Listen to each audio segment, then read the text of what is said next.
So yeah, so I mean, just a tiny bit of background about myself. I mean, sort of in my teen years, like many people, I had a big bout of existential questioning, and there's an old saying in the East that, and frankly, probably all over the world, that when the student is ready, the teacher will come, and so it was with me. I happened to meet a Hindu monk with whom I got along well, and I started to learn the rudiments of Advaita Vedanta. And I learned quite a bit about it informally with him over a period of several years when he would come to visit my house in California.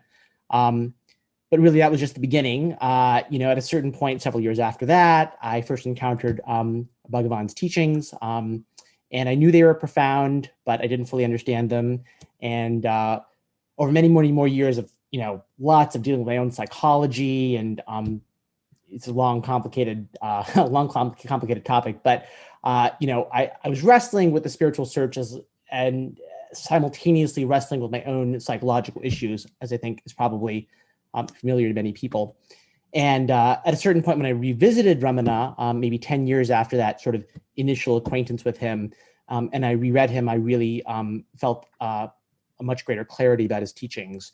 And so I practiced intensely for a couple of years, and at a certain point a few years ago,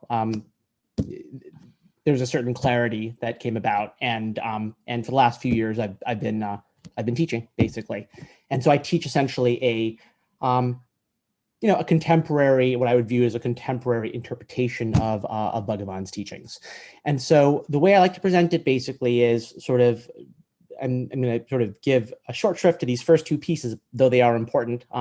And the first two pieces I think that are important are everyone needs to have, I think, some kind of intellectual framework about the search. And, it can be acquired in different ways through scriptures, through teachers. And how much of an intellectual framework you need, I think, depends upon the seeker. In my particular case, I was a very doubting soul. So I needed to ask gajillions and gajillions of questions over years and years and years before I was sort of ready to believe, I think. And other people are blessed with much more faith, much more quickly. So it's easier for them.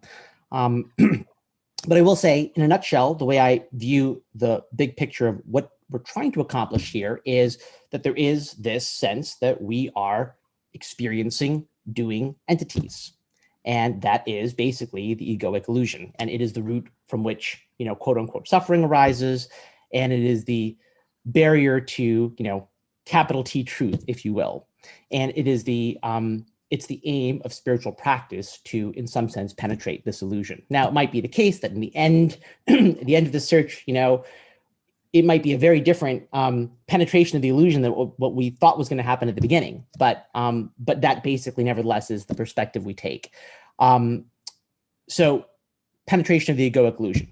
Second thing I'd like to say is that there is a big role, as was the case in my own life, for the emotions and psychology. So I won't be talking too much about that in great detail today, but I will say that I think a lot of times people meet up with resistance in the spiritual search. It's been my experience that there are problems rooted in the unconscious, for lack of another word. And I've recommended different things at different times, but in my own life, what's been very helpful and what I've also observed to be helpful to other people that I've spoken with is a specific form of therapy called psychoanalysis, which is, it's a little bit out of fashion today. It's sort of what comes from Freud and his descendants. But often what happens is that seekers who are stuck and don't know why they're stuck, it's because of things that are hidden from them in their own minds. And, as a first line approach, I find that psychoanalysis has the most sophisticated approach to psychology in the mind, generally speaking. So, it might sound a little odd, but I actually found it to be incredibly helpful in my own search in sort of untying various knots in myself that then allowed me to proceed. So I'll leave that there as a general pointer to emotional issues. How much do we have to resolve these emotional issues? Not fully. It's not possible to resolve them fully. It's not necessary to resolve them fully, but it is necessary to resolve them sufficiently so that you have a quiet enough mind to pursue the search. That's basically what it comes to. So intellectual framework, as much as you need it. Emotional problems, deal with them sufficiently so that you're concentrated enough on the search. And everyone is at different points on that scale, and things can be dealt with differently. But so those are two pieces of the framework. And then the third, which is what I want to focus on today, are what I would call, the spear tip of the search, which, as Ramana put it, really are two different things, which are ultimately the same thing. One is self-inquiry, famously, of course, and the other is what I would call surrender. Mm-hmm. So I want to explain, in my own words, how each of these works. And after I explain it, what I want to do is I want to have each of you try it out for a few minutes, maybe, and tell me what your reactions are.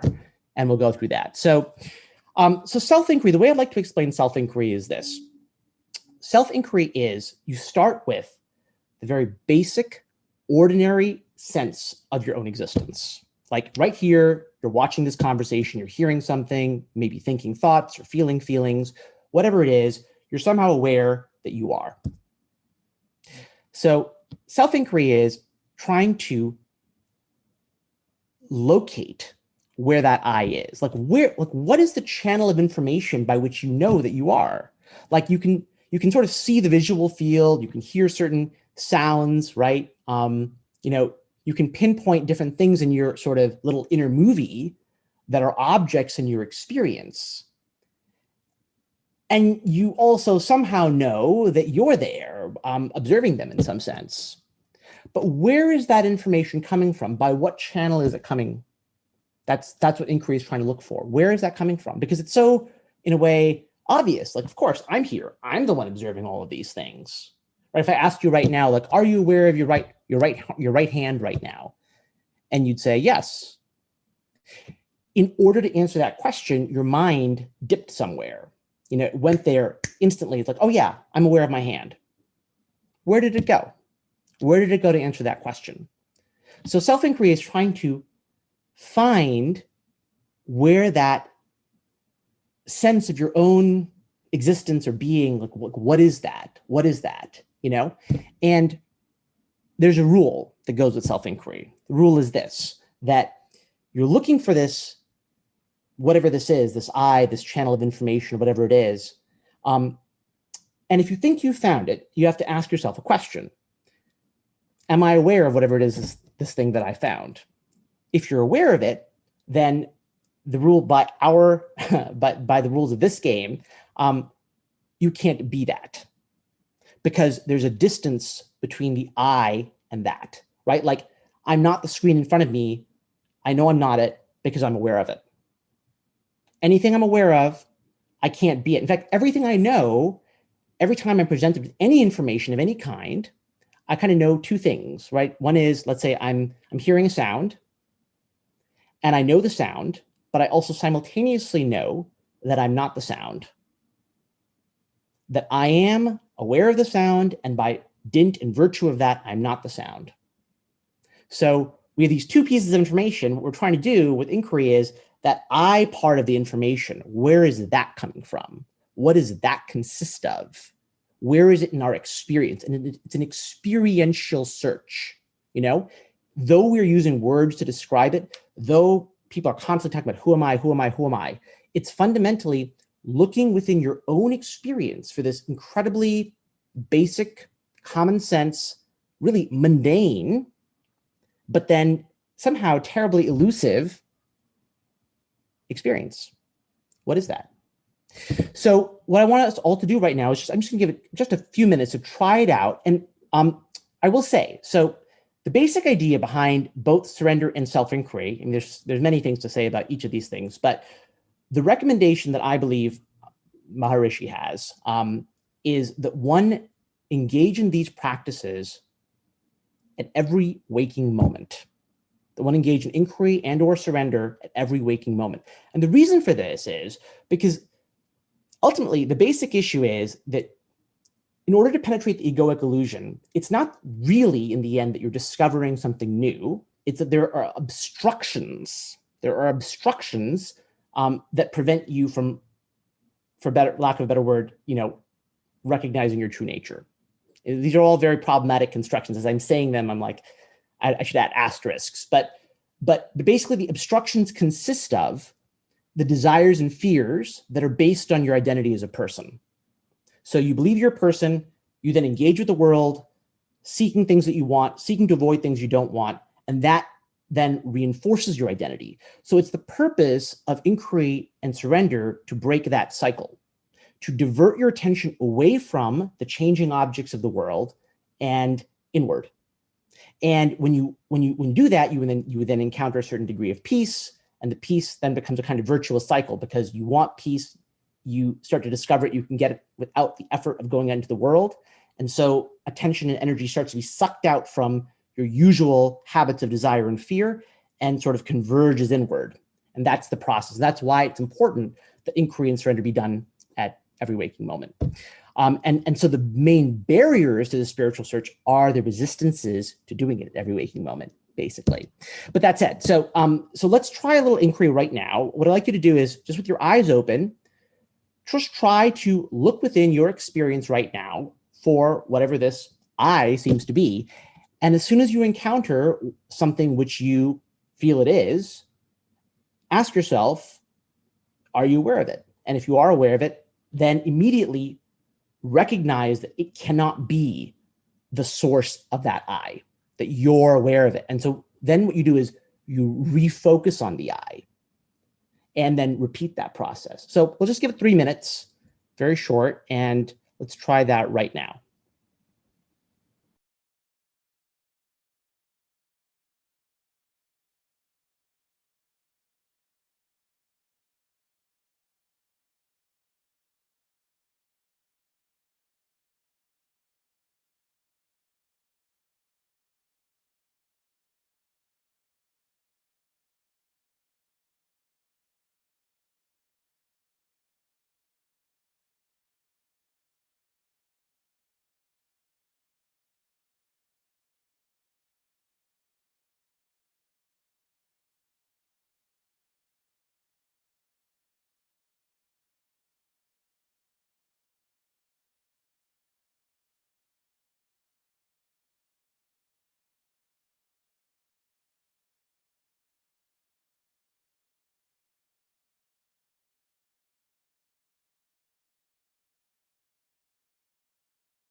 Sorry about that. I didn't realize I couldn't unmute myself. We got a little extra practice in, which is hilarious. Okay, so if anyone would like, and I don't know how this works given this unmuting issue, but would anyone like to share their experiences? And Joseph, you there, mate? There you go. Yes, I'm there. Can you hear me? Yes. yes. I am aware of awareness, but that isn't that. Yeah, I mean, I think you said it very well. That's exactly correct. What did he say? It's so funny, right? I mean, yeah, exactly. Aware of awareness isn't actually what it purports to be, because what people label, see, what happens is, people will say, oh, I'm aware of awareness. But clearly, as you just said, that can't actually be the case. Mm-hmm. Because what happens is that we take some object, like some subtle feeling or something like that, and we label that awareness, but we're aware of it. So clearly it can't be awareness, actually. It has to be a thought, like the thought I'm aware, for example, or a feeling, some kind of feeling of some kind of subtle, silent kind of feeling or something like that. And so when you notice that happening, you just refocus, right? Like that, the process of inquiry would be to again notice that, whatever this thing is that I've labeled awareness, it can't be awareness. It can't be the I, which is actually watching, basically. And so then refocus. And so inquiry is a process of focusing and refocusing and refocusing and refocusing. That's really what it is. It's the continuous, that refocusing process is really what's central to it. Right. Nina, then Ted, yeah? I had a sort of thought feeling of a lot of cells, like movement inside of me, and I just kind of kept repeating to myself, like, where am I? And it felt really good because like when I say felt, I mean like literally felt good. It felt a little spacious, and it demonstrated the contrast to the state I'm usually in, which is sort of like more tight, like physically tight in my body and looking. And so I was like, oh, there's actually nobody in here. It's so great. Like, I mean, those are words. That's great. But it kind of just felt like that. But I couldn't stay there because it's also a little bit boring, to be honest with you. And then I mean, I'm just saying, for me, that's no. Yeah. And my defenses also start perking up because I have a defense against this whole concept, which is, so what? The action figure feels real. I know it's not real, but it feels real. So why are we spending all this time on what doesn't feel real? And then I have this argument in my head, like against the sort of like the lack of any push or pull, right? Like even though it felt really good when I arrived, it was hard to stay. Yeah, no, that's very fair. And it makes everything you say makes complete sense, right? So, and everything, it all connects too, right? So the boredom, the resistance and defenses you talked about, right? It's funny, right? Because you're like, this feels good on the one hand. On the other hand, there's an immediate part of you that's like, I don't like this, right? This is, do I even want this, right? Is this boring? This is boring. This may not be stimulating, right? So the mind's like objecting now, right? And so in a way, it's like, right there, you have a microcosm of, I think, what happens when you try this process, because there's a part that doesn't necessarily want to go down that road, and who knows exactly where the stumbling blocks are, right? So it could be, in your case, maybe there is a bit of more of the intellectual framework that needs to be, dealt with there, more questions about, well, why would we go down this path? Why would we believe this is a good thing to go down this path, right? Which are all worth dealing with, frankly. But yeah, thank you. I think it was really illustrative, actually. Thanks. I think Ted was next, and then Virginia. Yeah, and I'm a couple of minutes late, so in addition to welcoming you to this wonderful group, I missed how to pronounce your name. Oh, my family says I mispronounce my name. So, Akilesh. 3 syllables. Yeah, Akilesh. And a lot of friends call me Ak, so that's if that's easier for you, feel free to do that. That's totally fine. Akilesh. I think I got that down. Thank you. I envy those who simply ask the question, who am I? And fall into silence. And I analyze that and I understand what the silence is. Of course I'm silent. There is only the I am. There is only the only awareness that is only aware of itself, and it is formless. It doesn't have a mouth to speak. There is no noise. Yeah. There's only silence. So in the exercise we just did, where did your mind go? As I've said to many people, it's hard for me to try to meditate on command, and this exercise is hard for me to do on command too. I've got to feel in the flow to do it, but I tried. And I found myself feeling the same thing. Okay, I know I'm not my body and mind. I know I'm something more than that. And I know I'm approaching this from that perspective. But so here's what I'd say, right? Really, it doesn't really get there. So yeah, so I mean, you brought up a lot of very interesting points, and I will address some of them in the Q&A later. But I will just say that, you know, a couple of really salient ones pop out. One is this, right? So what we're looking for in self-inquiry, okay, is very tricky. It's both very tricky and very here. It's not exactly the capital S self, okay? The self that we actually are is not, even as I'm saying this, I'm going to be like, that's not exactly right, but it's not accessible to the mind directly, right? What we're looking for in inquiry is our simple experience of the I, right? Because we appear to be here, like the sense of like, I'm here right now. That sense is actually the ego. So we're looking for the ego, actually, right? Now the ego, what is the ego? Ego is magic, basically. It's a magical thought, which when it is combined with other things, other objects, it appears to acquire the solidity. Now, in the process of inquiry, what we're trying to do is we're trying to like distill it, distill all the impurities away. If you distill all the impurities away, then the ego is no longer the ego. It's the pure ego, quote unquote, which is nothing other than the self. But so in other words, it no longer is what it appears to be. It appears to be something only so long as it's association with thought. So, but we're not looking for the capital S self. We are looking for the basic in our experience sense of being. That's what we're hunting for. And so all the intellectual stuff that you went through, like I'm not this, I'm not this, I'm not this, right? It's all useful as framework. But fundamentally, what inquiry is not really that, it's not that questioning or intellectual process. It is looking in your experience for what you know to be true in your experience. And I hope that clarifies a little bit. Like, so it's very helpful. Thank you very much. It's actually helped me change my answer from no, I didn't feel that to yes, I have felt that. So good. Okay, great. So that's the hunt, right? So as you hunt for that experience, you're like, well, where is it right now? And then you end up in a lot of different places. Like, and one of the places you might end up is, a thought like, oh yeah, I know I'm that.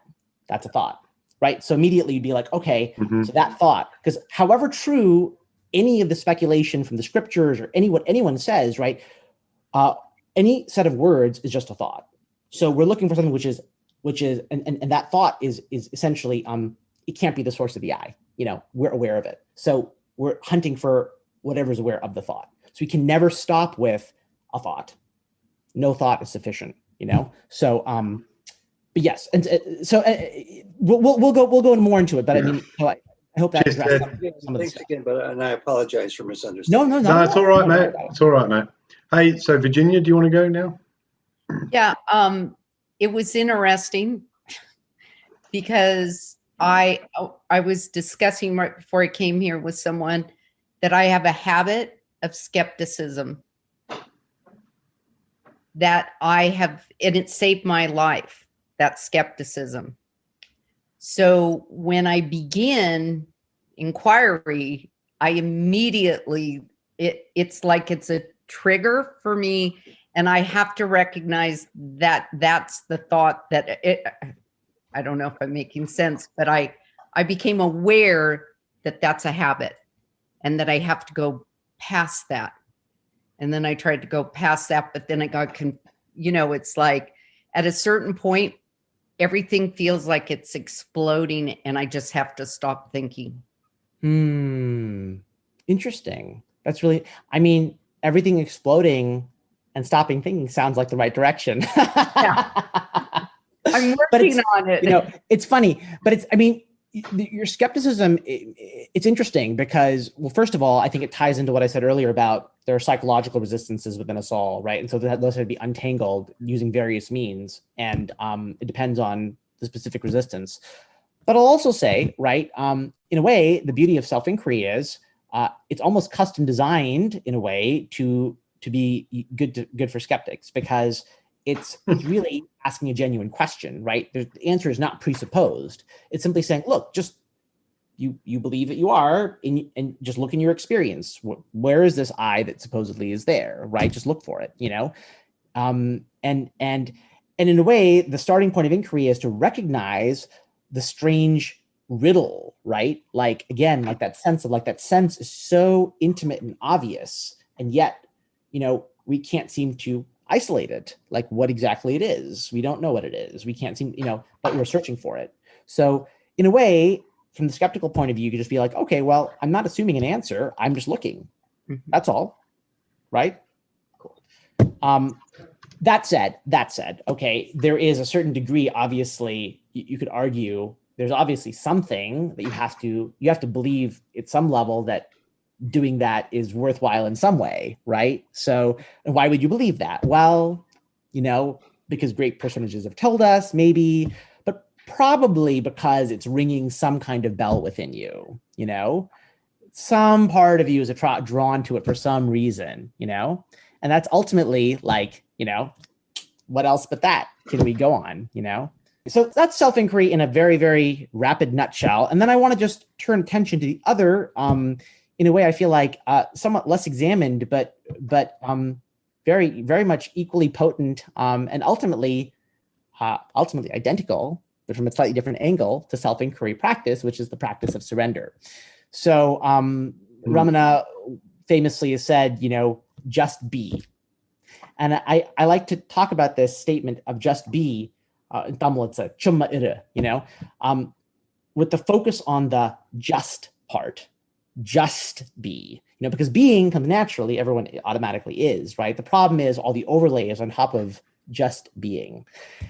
So one way I like to explain what this really means in practice, as a practice, and unfortunately practice is required so long as the mental habits that bind us to desires and fears are operational, is, well, one way of putting it is ignore all thought except the thought of surrender, and relax.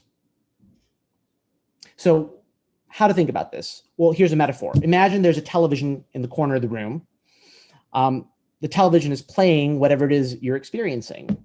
So you don't have to turn the television off. You do not have to change the channel. You do not have to accept everything on the television. You don't have to say everything is good on the television. All you have to do is ignore it. It's going to keep doing what it's doing, and you just ignore it. That's the entire practice of surrender in a nutshell, except that you have to keep your effort on that practice, because otherwise you'll get sucked right back into the TV, essentially. Nina? Sorry, can you just clarify when you said ignore all your thoughts and relax? So is relax, do you think about the word relax, or do you physically try to relax? Okay, yeah, I'm glad you asked that. So I guess there's really two or three parts to this. So one is ignore all thought.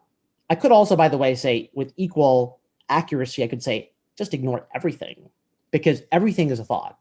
Everything is covered with thought. There's nothing which is like, oh, I'm seeing something, and people have this idea that like, oh, sensations are somehow purer. They're not covered with thought. No. Everything is cognized. So everything is covered with thought. So I could say ignore all thought. I could say ignore everything except the thought of surrender. And when I say the thought of surrender, it could be the word. You can use it. You can do that as a word. You can think of literally just keep saying surrender, surrender, surrender if you want. But eventually it'll probably become nonverbal. And the other aspect of it, I say relax. What is relax? Why do I add that in? So what does that mean? It doesn't mean that you have to feel relaxed. Feeling anxious or feeling relaxed would be feelings, and therefore thoughts, and therefore things to be ignored. All relax means is don't react as if the narrative is true. You know, there's a narrative that's going on about who you are and what the world is, and, you know, your relationship to it, and you've got to do this and that, and, you know, you have duties, responsibilities, you've got to avoid this, and you want that because it's great, and et cetera. Right? All of those things you just allow to pass by mutely as if they were completely irrelevant. Don't use willpower except for the practice of surrender itself. So you keep all your willpower reserved only for this practice of not putting your willpower into anything else. And it's only quote unquote difficult because it's something like, you know, it's as if your whole life you've been walking around with your fist clenched like that, you know? And this is saying, well, just open up your fist. Now, an open fist is actually less effort, right? It's relaxed. But if you spent your entire life with a clenched fist, then you will have to exert effort to override the habit of having clenched your fist. So that's the way of thinking about surrender. So surrender, you're ignoring, keeping your, you know, but in the process of ignoring, what are you doing? You kind of have to, you have to keep a certain vigilance. There's a certain vigilance, just enough vigilance to make sure that you're not drawn in to any particular object of perception or thought. So that's surrender in a nutshell. I want to also draw a parallel here, right? Just to show you that these processes are, their flavor is different, but their effect is very, very similar. So surrender and inquiry. What is happening in inquiry? You are hunting for the I. In the process of hunting for the I, you keep landing on a series of things that are not the I, different sensations, feelings, blah, blah, blah, objects of experience. And you keep rerouting away from them and attempting to refocus on this somehow knowledge that you are, that you don't quite know what it is, but you keep trying to refocus on it and trying to hunt it and find it. So what are you doing with thought in the process? You're ignoring it. It's a process of progressive ignoring, turning away from the changeable. And similarly in surrender, if you're ignoring thought, meaning you're turning attention away from the mutable, the changeable, the objects of perception, the objects of thought and feeling, well, where is your attention backing away into? There's only one place, which is the non-objects, which is the I. So these are really the exact same process described from slightly different angles, that's all. And one set of instructions appeals to some people more than the other. But it is basically all you got to do is just resolve on not paying attention to anything in particular except the idea of surrender. That's really all surrender is, just that process. And the difficulty only come about with both inquiry and surrender really in the resistances to doing it. That's where all the complexity is, not in the instructions and the resistances basically. So I thought let's just try that for just a couple minutes really quick. Let's just try surrender. So all you got to do is keep your eyes open, ignore all thought and relax. That's it. Simple as that. All thought except the thought of surrender. So let's just do a quick 3-minute blitz through that. Could you just give us a quick 30 seconds rundown that once more, just to clear it for me? So, yes. Yeah. Yes. So all you got to do is sit, eyes open, ignore all thought except the thought of surrender. So ignore all thought, basically. Just ignore all thought. Let it just pass by. You don't have to stop it. You don't have to push it out, dismiss it, or get rid of it. You merely have to let it float by, be whatever it is, and ignore it. And just don't react as best you can. Just relax as best you can. You don't have to feel relaxed even if you feel upset, stressed out, all those feelings are fine. Just don't bother doing anything about those feelings. That's all. So that's all surrender is, ignoring and relaxing as best you can. So let's try that for 3 minutes.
All right. Anyone want to share their experiences? Just to clarify one thing, I will say though, even when thoughts occur, right? So it's not to say that our surrender is not working, because surrender is allowing whatever it is to be, essentially, right? So it's not that we have to be in a quote unquote literally thought-free state per se. It's that whatever thoughts are occurring, we're disregarding them. That's really the point. And it's really the intention to do that is above all the most important thing. Because I think what happens is people start to associate certain particular states of mind with surrender. Like, oh, I'm only surrendering if I feel peaceful, if I feel this way, if I feel that way. That's the only time that surrender is successful. In fact, what really surrender is doing is it's simply, we're pretending to do what is actually already the case. What's already the case is the self with the capital S is already continuously ignoring all thoughts, as a matter of fact. And so we are just mimicking it, essentially, pretending to do this thing, which is actually already happening. So there's no way really you can fail. It doesn't feel like anything in particular. It's compatible with all feeling states, all thought states, the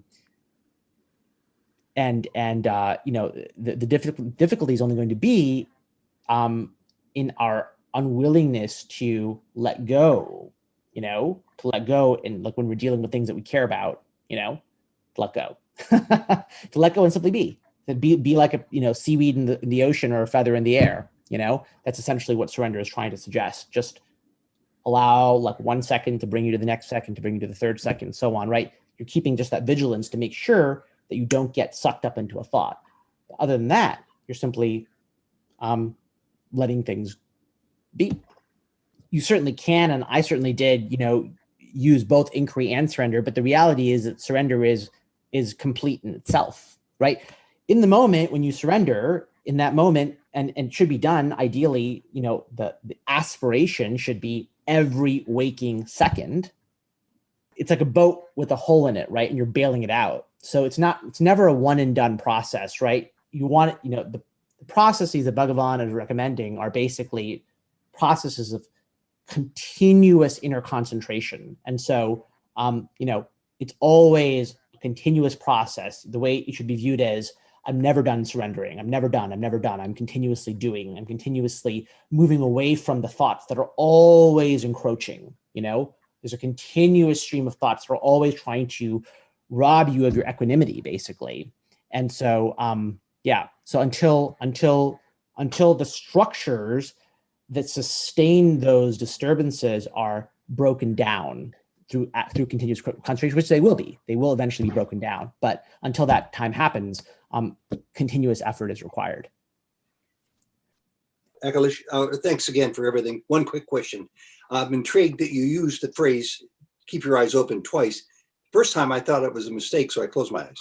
Second time I thought, well, what the hell? I kept my eyes open. And is there a reason for the keep your eyes open? Yeah, I mean, the reason is simply this, that I view it as like practice for something that ideally you're going to be doing all the time. So as you're working, cooking, eating, talking, walking, driving, everything you're doing, you're always surrendering, right? So if that's the practice, if that's the goal, then it makes more sense to practice it with, in these situations with your eyes open. So you can import, that into your daily, every moment life, Wonderful. Thank you very much. You're welcome. What about the good stuff, like the happy thoughts and the, things we want to be into? Yeah. Well, good thoughts, I'm glad you brought that up. The truth is, good thoughts are often more seductive than thoughts of suffering. People want to leave thoughts of suffering. People often are attached to their pleasures.